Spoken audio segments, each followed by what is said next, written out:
साथियों, 6 अनुलोम जातियों के लिए भी उपनयन विहित है। बौधायन गृह सूत्र 2.8, कार्य धर्मशास्त्र का इतिहास 2 पृष्ठ 299। ब्राह्मण के लड़के को उपनयन 8वें साल, क्षत्रिय का 11वें साल और वैश्य का 12वें साल में होना चाहिए, परंतु यह उम्र क्रमशः 16वें, 22वें और 24वें साल में होना चाहिए। यदि इस आयु तक उपनयन न हो तो मनुष्य सावित्री पतित हो जाता है और उसे वेदाध्ययन और यज्ञ का अधिकार नहीं रहता, न उसका विवाह ही हो सकता है। परंतु ऐसी हालत में कुछ प्रायश्चित करने पर उपनयन हो सकता है। ब्रह्मग्न, ब्राह्मण की हत्या करने वाले का भी उपनयन हो सकता है। ब्रह्मग्न वह है जिसके पिता तथा पितामह का उपनयन न हुआ हो।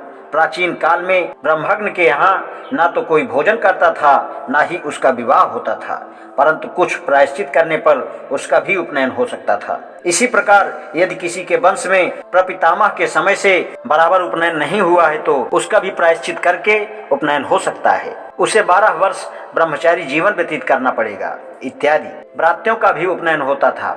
यह कहना कठिन है कि ब्रात्य आर्य थे अथवा अनार्य थे, परंतु वे नीच थे। ब्रह्मचर्य जीवन व्यतीत नहीं करते थे, न खेती न रोजगार करते थे।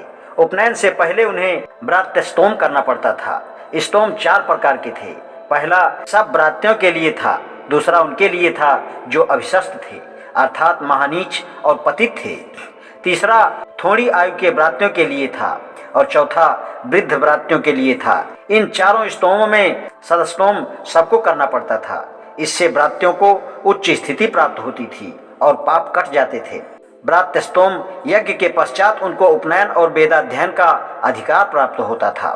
ब्रात्य शुद्धि संग्रह में तो 12 पीढ़ी के ब्रात्यों का भी सुधार प्रायश्चित द्वारा हो सकता है।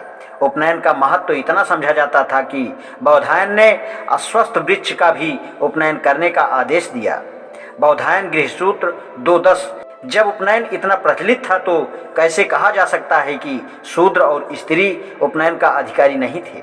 भारतीय आर्य और ईरानी आर्य एक ही शाखा के हैं। ईरानियों में पुरुष और स्त्री सबका उपनयन होता है।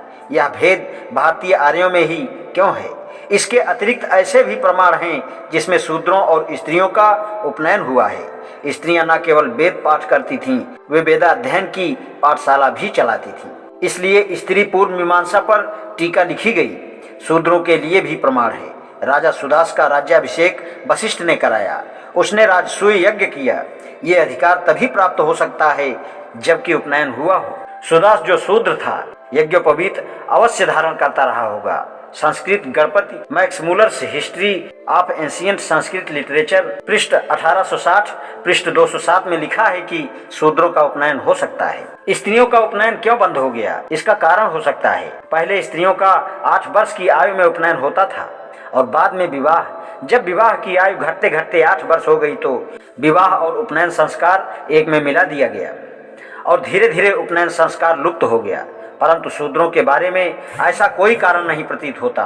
यदि इस पर भी कोई कहे कि शूद्र उपनयन के अधिकारी नहीं है तो वह बताएं कि क्यों नहीं है। वह केवल यही कह सकता है कि वे अनार्य हैं। यह पहले ही सिद्ध कर दिया गया कि शूद्र आर्य हैं, अनार्य नहीं। या तो शूद्रों को पहले ही से उपनयन का अधिकार नहीं था या पहले था और बाद में छीन लिया गया। यह सिद्ध कर दिया गया है कि पहले से अधिकार न होना तर्क और ज्ञान के विरुद्ध है। बाद में यह अधिकार क्यों छीना, इसका कारण बाद में बताया जाएगा। तीसरा शंका सर्वथा निर्मूल है। यह शंका वही कर सकता है जो उपनयन संस्कार को नहीं जानता। आर्य लोग कुछ रीतियों को संस्कार कहते थे। गौतम धर्मसूत्र 8.14-24 में 40 संस्कारों का वर्णन है। गर्भधान, पुष्वान, सीमांतोनयन, जातिकर्म, नामकरण, अन्नप्राशन, कौल, उपनयन, वेदों के 4 व्रत, विवाह, पंचमहायज्ञ, देव, पितृ, भूत, मनुष्य और ब्रह्मा, सप्तपाक यज्ञ, सप्त हविर यज्ञ और सप्त साम यज्ञ। बाद में संस्कारों का अर्थ संकीर्ण हो गया और यज्ञ इत्यादि निकालकर केवल 16 संस्कार रह गए। आज इतना ही, शेष कल। धन्यवाद।